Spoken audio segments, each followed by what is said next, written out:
Hi అండి అందరికీ easy and క్విక్గా అయిపోయే క్యాలీఫ్లవర్ కర్రీ ఎలా చేయాలో చూద్దామా.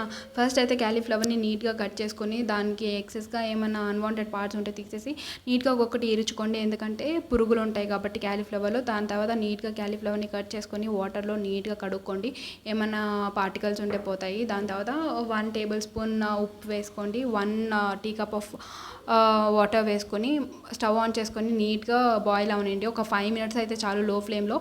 ఇంకా ఎక్స్ట్రా వాటర్ ఏమైనా ఉంటే పారబోసుకొని పక్కన పెట్టుకోండి. మళ్ళీ స్టవ్ ఆన్ చేసుకొని 2 కప్స్ ఆఫ్ ఆయిల్ వేసుకొని ఆయిల్ కొంచెం హీట్ అయిన తర్వాత 1 టేబుల్ స్పూన్ తిరగమాత గింజలు వేసుకొని అవి కొంచెం వేడైన తర్వాత 1 ఆనియన్ని నీట్గా చాప్ చేసి వేసుకోండి. అలాగే 5 పచ్చిమిర్చిని నీట్గా చాప్ చేసి వేసుకొని ఆనియన్స్ కొంచెం బ్రౌన్ కలర్ వచ్చిన తర్వాత 1 టేబుల్ స్పూన్ అల్లం వెల్లుల్లి పేస్ట్ వేసుకొని నీట్గా కలుపుకోండి. అవి మొత్తం పచ్చివాసన పోయిన తర్వాత 5 టమాటోస్ నీట్గా చాప్ చేసి వేసుకోండి. టమాటోస్ కొంచెం మగ్గిన తర్వాత తోలు ఉడిపోయే టైంలో మనం ఫస్ట్గా బాయిల్ చేసి పెట్టుకున్న క్యాలీఫ్లవర్ 1/4 స్పూన్ పసుపు వేసుకొని 1 టేబుల్ స్పూన్ సాల్ట్ వేసుకొని నీట్గా కలపండి. సాల్ట్ చూసి వేసుకోండి, ఎందుకంటే ఆల్రెడీ మీరు సాల్ట్ వేసి ఉడికిచ్చారు కాబట్టి. ఇక్కడ 2 టేబుల్ స్పూన్స్ కారం వేసుకొని నీట్గా కలుపుకొని 1 కప్ ఆఫ్ వాటర్ పోసుకొని చక్కగా మరగనియండి.